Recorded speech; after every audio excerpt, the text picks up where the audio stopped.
성경 봉독은 잠언 17장 16절부터 19절까지입니다. 미련한 자는 무지하거늘 손에 값을 가지고 지혜를 사려 함은 어찌민고. 친구는 사랑이 끊어지지 아니하고 형제는 위급한 때를 위하여 낳느니라. 지혜 없는 자는 남의 손을 잡고 그의 이웃 앞에서 보증이 되느니라. 다툼을 좋아하는 자는 죄과를 좋아하는 자, 자기 문을 높이는 자는 파괴를 구하는 자니라. 우리는 계속해서 이 잠언의 말씀을 생각하고 있습니다. 우리가 오늘 16절부터 읽었습니다. 우리가 지난주에 15절까지 있는 말씀까지를 생각을 했는데 15절에 있는 말씀이 어떻게 끝이 나나요? 15절에 보니까 악인을 의롭다 하고 의인을 악하다 하는 이 두 사람은 다 여호와께 미움을 받느니라. 그러니까 이 말은 무슨 뜻이라고 그랬습니까? 인간의 판단이 사람의 판단에 근본적으로 오류가 있다는 거예요. 근본적으로 오류가 있는데 판단한다는 거예요. 근데 그 판단이 그냥 어떤 사건이나 어떤 일에 대해서 판단에 오류가 있는 정도가 아니라 의인을 악인이라고, 악인을 의인이라 이렇게 판단한다는 것입니다.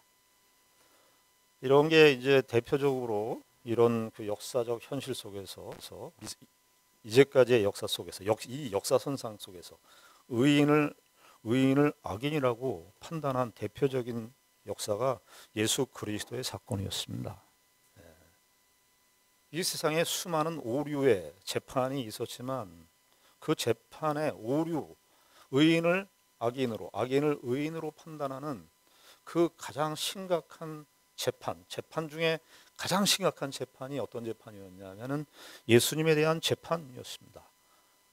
우리가 사복음서에 예수님의 십자가 처형을 당하시는 그런 장면이 나오는데 그냥 예수님께서 십자가에 처형을 당하시는 그 사건으로 끝나는 것이 아니라 거기에는요 로마의 판단, 로마의 헤롯이라든지 빌라도의 그 판단, 그리고 그 당시 때 유대 사회의 사내들인 공회에 있었던 그 사내들인 공회의 서기관과 바리새인들, 종교 지도자들의 판단, 그리고 그 당시에 예수님을 향하여 십자가에 못 박고서 했었던 그 당시 유대인들, 무리들, 인류 전체를 사실은 대변한다고 할 수 있겠습니다. 그 인류 전체가 다 연합을 해서 가장 의인이신 분인데, 인류의 역사 가운데 의인 중에 의인이신 그분을, 그리고 그 의인 중에 의인이신 그분을 재판의 현장 속에서 그 예수님을 악인으로, 죄인으로 판정한 사건이, 의인을 악인으로, 악인을 의인으로 그 재판, 그 한 대표적인 그 사건이 예수님의 재판이었습니다. 15절에 있는 말 마치 그 예수님의 재판을 미리 보여주고 있는 것이 아닌가. 자, 그런데 이렇게 인간의 죄악된 이 본성이 의인을 악인으로, 악인을 의인으로 이렇게 자기가 판단의 주체가 돼서 하는 이러한 모습이 여기에서 멈추지 않습니다. 오늘 16절에 보시면 미련한 자는 무지하거늘 손에 값을 가지고 지혜를 사려 함은 어찌민고. 이 말뜻이 무슨 말인가? 15절에 있는 말씀, 의인을 악인으로, 악인을 의인으로 판단하는 인간의 이 근본적인 오류가 어디에까지 이제 영향을 미치느냐? 자기의 손에 있는 값을 가지고 지혜를 살려고 한다는 거예요. 지혜를 살려고 한다는 겁니다. 자기의 손에 있는 값을 가지고. 우리 오늘 16절에 보면은 어찌민고라는 말이 이 문장 뒤에 있습니다만은 원래 히브리어 성경에서는 어찌민고라는 말이 문장 초두에 나와요. 어떻게 세상에 이런 일이? 그러니까 미련한 자의 손의 값을 가지고 지혜를 살려고 한다는 이 사실이 얼마나 어리석은 일인가 하는 거예요. 우리가 잠언 전체를 보면 잠언이 지혜서라고 말할 수 있는데요. 그 지혜는 잠언의 8장에 보면 그 지혜는 그리스도를 가르쳐요. 그러니까 이 인류의 미련함의 극치가 뭐냐 하면은 자기의 손에 있는 값을 가지고, 좀 크게 얘기하면은 자기 손에 있는 값을 가지고 구원을 살려고 하는 거예요. 내가 가진 노력과 내가 가진 수고와 내가 가진 성실성과 내가 가진 진지함으로 하나님의 구원을 자기 손으로 값을 가지고 살 수 있다. 미련하다는 것은 그저 일을 잘못 처리하고 어리석게 판단하고 그 정도에 멈추는 것이 아니라, 죄인된 속성의 가장 끝판왕이 뭐냐 하면 자기가 가진 노력으로 자기가 가진 행위로 하나님의 구원을 내가 살 수 있다. 여기 손이라는 말이 나오는데, 손이라고 하는 것은 내 행위의 결정체예요.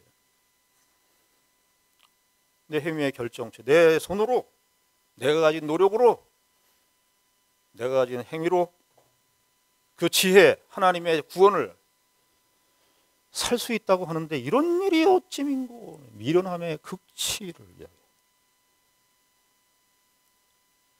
여러분, 어떤 초등학생한테 미안한데, 초등학생이 자기가 1년 동안 정말 부모님에게 받은 용돈들을 다 정말 철저하게 모으고, 명절 때 친척이나 주변에 있는 사람들에게 용돈을 받은 걸 다 1년 동안 정말 진지하게 성실하게 모았어요.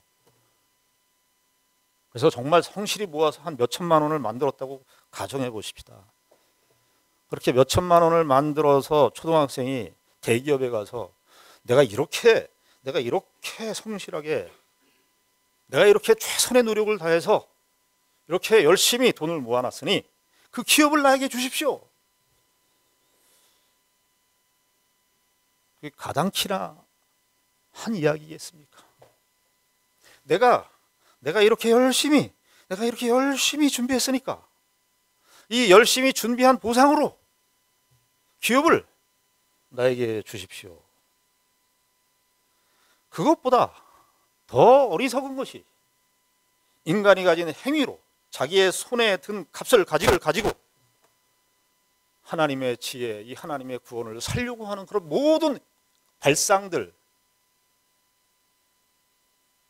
당연히 내가 이렇게 성실하고 대단했기 때문에 내가 너무 기특해서 하나님, 그 구원마저도 저에게 주십시오. 이게 여기 미련이라는 말이 나오죠. 우리가 지난주에도 10절 12절 말씀에 미련한 자. 이게 미련함의 극치. 성경 전체를 우리가 고려해서 생각해 본다면 이것은 자기 의로 하나님의 나라를 살 수 있다고 생각하는 것과 동일합니다. 예수님에게 어떤 부자 청년이 찾아왔죠. 마태복음에 보면, 누가복음에도 나오고, 어떤 부자 청년, 젊은인데 이미 사회적 성공을 이루었어요. 그런데 그 당시 때 유대 사회에서 율법의 요구까지도 다 수행하는 사람이었습니다. 자칭 젊은 나이에 사회적으로 성공했죠. 종교적으로 사람들이 볼 때 문제가 없었던 사람이었죠. 근데 그 사람이 당당하게 예수님에게 나와서 뭐라고 얘기합니까? 내가 어떻게 하여야 영생을 얻을 수 있습니까? 전 독특한 한 사람의 모습을 이야기하는 게 아니에요. 인간이 가지고 있는 근본적인 하나님의 이 그리스도에 대한 복음에 대한 우리의 인간의 죄악된 성향의 발로 어떻게 하여야 영생을 얻을 수 있습니까? 여러분, 이 선한 선생님이 어떻게 하여야 영생을 얻을 수 있습니까? 라고 하는 이 젊은 부자 청년의 이러한 삶의 똑같은 패턴이 누구였냐면 바울 사도였습니다. 바울은 하나님의 그 율법의 의로, 바리새인 중에 바리새인, 빌립보서에서 나오는 것처럼 바리새인 중에 율법의 의로는 흠이 없었던, 열심으로는 교회를 핍박하는 데 앞장섰던 사람이 바울이었습니다. 바울은 얼마든지 자기의 의로 하나님 나라를, 하나님의 구원을 획득할 수 있다고 생각을 했습니다. 그런데 그 바울이 어떻게 했습니까? 로마서에 보면 이제 언젠가 이제 로마서의 말씀을 우리가 생각할 텐데요. 로마서는 하나님의 구원에 관한 교리를 쭉 펼쳐놓은 이야기입니다. 1장서부터 11장까지가. 1장서부터 8장까지는 그리스도의 의로 말미암는, 이 세상은 이방인이 됐든 유대인이 됐든 다 죄인이다. 우리가 가진 의로는 하나님 나라에 이를 수 없다는 거예요. 한 의가 나타나서 그 의를 덧입어야만 우리가 구원을 이룰 수 있다. 이것이 1장서부터 8장까지의 큰 줄기의 내용입니다. 그리고서 9장서부터 11장까지는 이 하나님의 구원의 도리가 역사 선상 속에서 믿음으로 말미암는 하나님의 이 의가, 이 구원의 도리가 역사 선상 속에서 어떤 역사적 경로를 거쳐서 도달하게 되었는지를 구약의 이스라엘의 역사부터 쭉 일별하면서 9장서부터 11장까지 옵니다. 그래서 이방인의 하나님의 율법이 하나님의 약속이 이 유대인에게 시작되었는데 그 하나님의 약속이 에서 시작된 그 하나님 나라의 역사가 어떻게 이방인에게로 오늘 우리에게까지도 전달되어 됐는지를 쭉 역사적으로 서술한 다음에 로마서 11장 35절 36절에 바울 사도가 자기 의로 하나님 나라를 살 수 있다고 생각하는 그 젊은 날의 그 생각에 충만했었던 바울 사도가 욥기 41장 11절에 있는 말씀을 인용을 하면서 로마서 11장 35절에 이렇게 말합니다. 누가 주께 먼저 드려서 갚으심을 받겠느냐? 그러니까 이게 행위로, 자기의 노력으로, 자기의 성실성으로, 자기의 진지함으로, 자기가 가진 모든 인간적 모든 노력과 수고를 다 동원해서 우리가 산다고 쳐도 누가 먼저 드려서 갚으심을 받겠느냐? 아니, 이 세상에 인류 딱 한 사람이 있어서 온 우주 만물을 다 가지고 하나님 앞에 가서 하나님 저에게 구원을 주신다고 한들 그것이 가능하겠느냐? 그래서 이게 17장 16절의 짧은 문장이지만 잠언의 말씀이 굉장히 그 시적인 평행법을 썼는데 그 의미가 굉장히 깊다고 말씀드렸습니다. 16절에 있는 내용이 바로 그 얘기예요. 인류가 미련한 자들인데 왜 우리가 가진 노력과 우리가 가진 성실성이 있으면 마땅히 보상을 받아야 된다는 그 관점으로 하나님의 구원을 살 수 있다고 생각하는가? 이런 일이 어찌민가? 그러면 어떻게 해야 되는가 우리는? 자, 그러면 우리가 어떻게 해야 되겠어요? 17절이 나옵니다. 17절에 친구는 사랑이 끊어지지 않고 형제는 위급한 때를 위하여 낳느니라. 갑자기 16절에서 미련한 자는 무지한데 자기 손으로 값을 사서 하나님의 지혜를, 이런 미련한 일이 어디 있는가 이렇게 얘기하고 난 다음에 17절에서는 친구와 형제 이야기를 합니다. 여기 친구는 사랑이 끊어지지 아니하고 이렇게 되어 있습니다만은 원래는 친구라는 존재는 영원히 끝까지 사랑하는 친구예요. 끝까지, 여기 사랑이라고 되어 있는데 끊이지 않는다 이렇게 되어 있는데요. 이게 사랑을 그 사람의 모든 날 동안을 끝까지 사랑해주는 친구, 그런 뜻이에요. 근데 이 사랑이라는 말이 강조해요. 계속해서 사랑하는 것. 그 사람의 상대방의 조건이나 그 상대방의 어떤 도덕적 잘못이라든지 도덕적 실수라든지 어떤 윤리적인 오류라든지 이런 거하고 상관없이 끊임없이 그 상대방이 어떠한 존재인지와 상관없이 영원히 끊임없이 사랑하는 친구. 그리고 형제라고 하는 것은 위급한 때를 위하여 낳느니라고 되어 있는데 이게 위급한 때라고 하는 것은 약한 번역이고 환난의 때, 환난. 인간이라고 하는 존재는 환난이라고 하는 것을, 곤경이라고 하는 것을 피할 수가 없어요. 인간은 죄로 말미암아 비참한 지경에 이를 수밖에 없어요. 그래서 우리는 이 세상에 살면서도 무엇을 많이 가졌어도 우리는 항상 불안합니다. 그런데 오늘 친구라는 말, 이 형제라는 말, 구약의 이스라엘 사회에서 친구라는 말, 친구라고 하는 이 말은, 또 형제라고 하는 이 말은 그리스도, 그 하나님의 이스라엘 공동체가 외부로부터 도움을 얻어야 살 수 있는 존재의 대상으로 친구와 형제가 있는 거예요. 하나님께서 이스라엘 사회에서 율법을 제정하실 때 친구와 형제를 두신 것은, 우리는 이 세상에 살면서, 저와 여러분들은 이 세상에 살면서 친구와 형제와 그 인간관계의 그 배신과 우리의 사랑의 부족 때문에 일어나는 그런 현실들을 겪으니까 친구도 영원한 친구가 없고 형제도 영원한 형제가 없는 것 같아요. 저희는 팔남일녀지만 저희 형제들하고 아직도 이렇게 해결이 안 돼요. 그런데 원래 하나님께서 이스라엘 사회에 친구와 형제를 두신 것은, 너희들은 스스로 존재할 수 없고 친구의 도움을, 형제의 도움을 입어야 살 수 있다라고 하는 맥락에서 하나님께서는 이스라엘 사회에서 친구와 형제를 두셨습니다. 여러분, 친구하면 떠오르는 대표적인, 구약의 대표적인 그 두 인물이 있죠. 누구겠습니까? 다윗과 요나단이라고 할 수 있습니다. 다윗과 요나단은 사실은 다윗과 요나단은요, 친구가 될 수 없는 조건입니다. 다윗은 일개 평민의 목동이었습니다.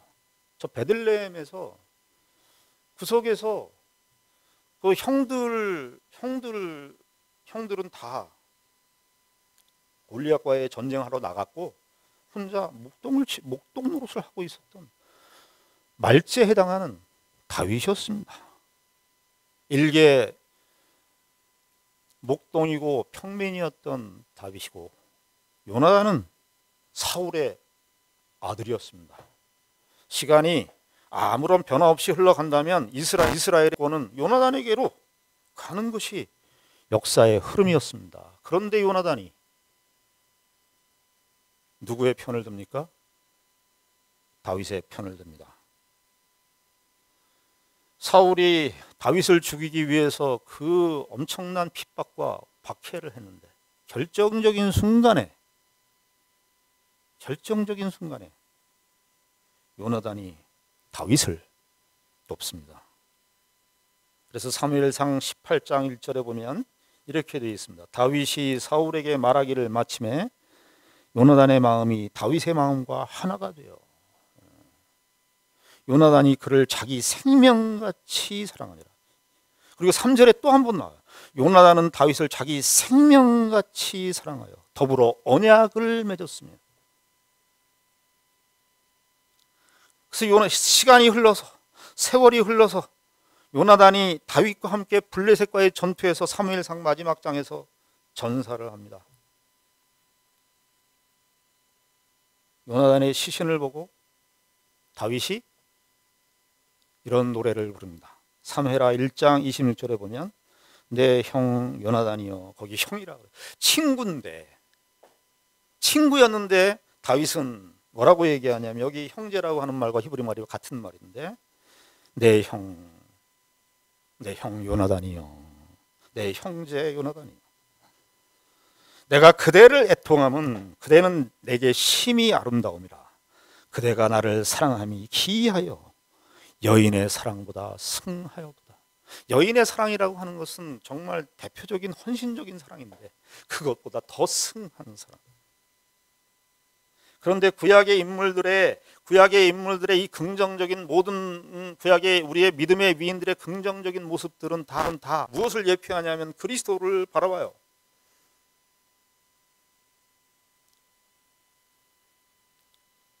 그리스도를 다 바라보게 돼 있어요. 그런데 여기 참 잠언의 말씀이 친구를 사랑하는데 영원히 사랑하는 거예요. 영원히, 시간적으로 영원히 모든 날들 동안을 사랑하는 거예요. 우리의 조건과 우리의 도덕적 실수와 나의 연약함과 상관없이 끊임없이 사랑하는 그 친구, 그 친구는 요나단이 다윗을 사랑하는 것 그 이상으로 온전한 사랑. 요나단도 한 인간이죠. 그러나 그 요나단보다 더 정말 우리에게 온전한 사랑의 결정체로 유일하게 오시는 분, 친구로 오시는 분, 우리의 형제 같으신 분, 형제 중에 진정한 형제이신 분, 나의 편이 되어 주셔서 내가 어떠한 조건 속에 있든지 하나님께서 선택하신 그 백성들을 끝까지 영원히 사랑하시는 그 친구와 같은 분, 그 형제와 같은 분, 그분이 바로 예수 그리스도이십니다. 그리스도는 본래 지극히 높으신 분입니다. 요나단은 왕족이지만은 그리스도는, 주님 그리스도는 삼일체 하나님의 영원한 하나님의 신성적 권위와 동일한 권위를 갖고 계신 분이셨습니다. 그에 비해 우리는 비천하기 짝이 없는 죄인들입니다. 냄새나고 죄악의 냄새가,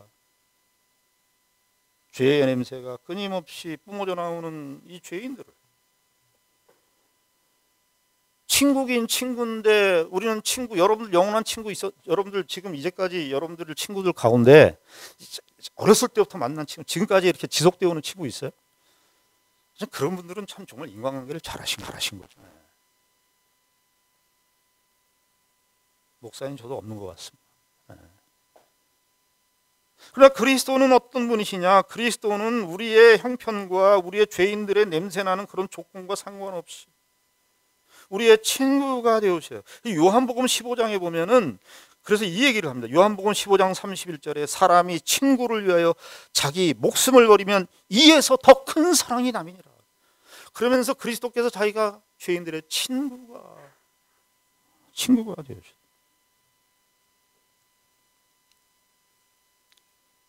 형제도 마찬가지입니다. 구약 시대에 이 형제라고 하는 대상도 구약 레위기 25장 40절에 보면 우리는 우리 이 세상에 참 이제 비정한 사회가 됐어요.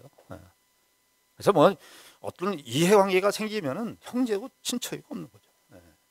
그런 시대가 됐어요. 뭐 부자간의 관계도 유산으로 다 유산 상속 때문에 부자간의 관계도 다 깨지는 그런 현실로 우리가 살고 있기 때문에 우리가 그 참 모범적인 그런 성격들을 잘 놓치는데 성경의 내용은, 성경에서 형제라고 하는 것은 레위기 25장 47절에 보면 이렇게 되어 있습니다. 만일 너와 함께 있는 거류민이나 동거인은 부유하게 되고 그와 함께 있는 내 형제는 가난하게 되므로 그가 너와 함께 있는 거류민이나 동거인 또는 그 가족의 후손에게 팔리면, 만약에 그러니까 형제가 있는데 내 형제가 어떤 사람에게 노예로 팔렸어요. 그러면 그 형제는 무슨 책임을 갖느냐? 형제 중에 자기가 돈이 있고 그런 사람은 자기가 돈을 가지고 그 형제를 대신 속량해서 노예의 자리에서 데리고 오는 거예요. 그 속량해주는 그 책임을 갖는 사람이 이스라엘 공동체의 형제예요, 형제. 그러니까 그런 제도 속에 하나님께서 무엇을 심어놓으셨냐? 하나님께서 그의 백성들을 사랑하시는 그 사랑, 외부로부터 우리가 도움을 받아야 되는 존재임을 그 제도 속에 두신 겁니다. 요한복음에서는 예수 그리스도를 친구라고 말한 반면에 히브리서 2장 11절에서는 이렇게 말합니다. 거룩하게 하시는 이와, 그러니까 거룩하게 하시는 이는 예수 그리스도고, 거룩하게 함을 받은 자들, 거룩하게 함을 입은 자들, 이 성도들을 가르쳐요. 거룩하게 하시는 이와 거룩하게 함을 입은 자들이 다 한 근원에서 난지라. 그러므로 형제라 부르시기를 부끄러워하지 아니하셨다. 예수 그리스도를 얘기합니다. 예수 그리스도께서 우리와 형제가 되는 것을 부끄러워하지 아니하셨다.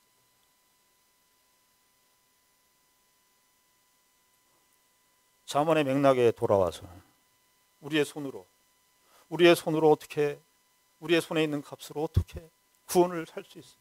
어떻게 하나님의 구원을 우리가 얻을 수 있겠어요? 누구를 만나야 된다는 거예요? 진정한 형제 같으신 분, 참 형제 같으신 분, 참 우리의 영원한 친구가 되시는 그분을 만나야 된다는 거예요. 16절, 17절 짧은 말씀이지만 신약 성경에 그리스도의 복음을 우리에게 말해주지 않습니까? 우리가 전에 있는 문맥과 관련해서 더 생각을 해보자면 14절에 보시면 이렇게 얘기했죠. 그러니까 전에 있었던 내용이 뭐냐면 하나님의 말씀을 듣지 않으면 미련한 자고, 그래서 하나님의 말씀을 듣지 않으면 너희들이 이런 심판이 오는데, 그 심판이 오는 이유를 이해할 때 14절에 이렇게 얘기했어요. 다투는 시작은 뚝에서 물이 새는 것 같은즉 싸움이 일어나기 전에 시비를 그칠 것이니라. 이게 무슨 말 뜻이라고 말씀드렸습니까? 뚝이 갈라질 때 처음에 확 갈라지질 않죠. 조금씩 금이 가면서 균열이 가면서 갈라집니다. 그러나 나중에 그 뚝이 갈라지면서 나중에는 제방이 확 무너질 때는 그때는 걷잡을 수가 없게 되는 거예요. 14절에 있는 말씀을 우리가 성경 전체의 내용과 맥락과 우리가 생각을 해보자면, 인류는 죄로 말미암아 뚝이 터졌는데 유일하게 그 시비가 오기 전에, 뚝이 제방이 완전히 무너지기 전에, 심판이 우리에게 이르기 전에 살 수 있는 방법이 무엇이겠는가? 우리는 어떻게 살 수 있을까? 여러분, 사람들이 좀 신기하지 않습니까? 사람들이 말입니다, 죽는 거 다 알아요. 사람들이 이 인류의 역사 가운데 너무나 분명한 사실은 사람 태어나면 죽는다는 사실이에요. 우리가 다 알아요. 그런데도 사람은 이상하게도 살고 싶어요. 살고 싶다고요. 죽는 거 알아요. 그런데 살고 싶어요. 그 살고 싶다고 하는 그것이 하나님의 형상대로 지음을 받은 인간의 물론 죄인이지만 진정한 영생을 바라는 그 근본적인 욕구가 있는 것입니다. 그러니까 그것이 오기 전에 어떻게 해야 돼요? 진정한 친구이시고 영원한 친구이시고 영원한 시간 속에서 영원히 우리를 사랑해 주시는 친구 같으신 그분, 여기 환난 때에, 진정한 곤란의 때에, 그러니까 우리가 인간의 죄로 말미암아 비참이 있는 우리 죄와 비참을 우리가 해결할 것인데, 그 우리의 형제 같으신 그분께서 우리를 구원하시는 그 은혜를 우리가 바라고 구해야 한다는 것입니다. 16절, 17절에 있는 이 교훈이 바로 오늘 우리를 향한 교훈이고, 우리의 삶 속에서 그리스도의 사랑을 더 깊이 알아가기를 원합니다. 그리스도의 은혜를 더 깊이 알아가기를 소원합니다. 우리의 인생이 여유가 없는 것은 그리스도의 은혜와 사랑의 그 깊이를 놓치기 때문입니다. 저와 여러분들의 삶 속에 우리의 진정한 형제가 되시고 우리의 참된 친구가 되시는 그 그리스도의 사랑에 여러분들이 더 집중하시고, 우리의 인생 속에 비추시는 그리스도의 은혜와 사랑으로 살아가시는 저와 여러분들이 되기를 바랍니다. 기도하겠습니다. 하나님 아버지, 은혜를 감사합니다. 우리 손에 값을 가지고 하나님의 구원을 하려고 하는 것이 인간의 실상이고 죄악된 우리의 본성입니다. 윤리적인 도덕적인 잘못이 죄가 아니라 구원을 우리의 힘으로 살 수 있다고, 나의 성실함으로 살 수 있다고 생각하는 그 발상이 죄의 근본임을 잠언 기자가 우리에게 전해주고 있습니다. 영원한 친구이시며 영원한 형제이신 그리스도를 만나야 뚝이 무너지기 전에, 우리의 최종적인 심판과 종말이 오기 전에 그 하나님의 구원을 받을 수 있다고 잠언 기자는 우리에게 도전합니다. 아버지 하나님, 우리의 생각을 낮추고 그리스도의 은혜를 구하고 그리스도의 사랑으로 말미암아 살아가는 우리 모두가 되게 하여 주시옵소서. 예수님의 이름으로 기도드리옵나이다. 아멘.